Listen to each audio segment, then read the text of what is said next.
গত 10ই October Durgapur IQ city medical college ও হাসপাতালে ডাক্তারি পড়ুয়া উড়িষ্যার বাসিন্দা এক ছাত্রীকে গণধর্ষণের অভিযোগ ওঠে। তদন্তে নেমে পুলিশ নির্যাতিতার সহপাঠী ওয়াসেফ আলী সহ মোট 6 জনকে গ্রেপ্তার করে।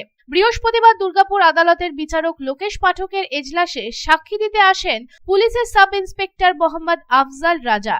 সাইবার বিশেষজ্ঞ হিসেবে তিনি নির্যাতিতার মোবাইল থেকে প্রয়োজনীয় তথ্য প্রমাণ প্রযুক্তির সাহায্যে বের করেছেন। তিনি ঘটনার দিন রাতে ওয়াসেফ আলীর মধ্যে নির্যাতিতার হোয়াটসঅ্যাপে যে কথোপকথন হয় তা ফোন থেকে উদ্ধার করে তদন্তকারীদের হাতে তুলে দিয়েছিলেন।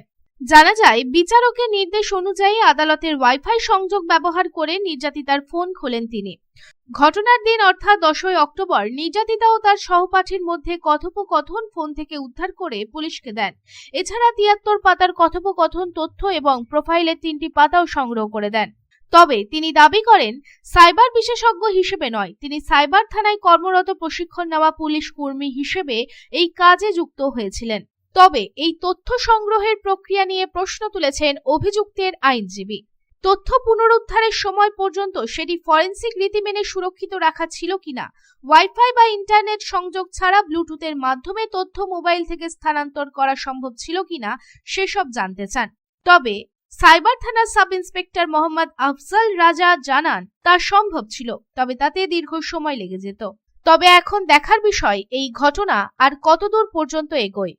Bureau report, public Times. I am Dr. Radhakrishna. I am a gastroenterologist and a liver specialist. So I do visit Durgapur once a month. I stay here for 2 days. So we do different types of procedures pertaining to gastroenterology and liver. So we have a range of evaluations that we do here. We do the routine endoscopy, colonoscopy. Starting from there, we have advanced technologies like nasal endoscopy, liver fibroscan, capsule endoscopy.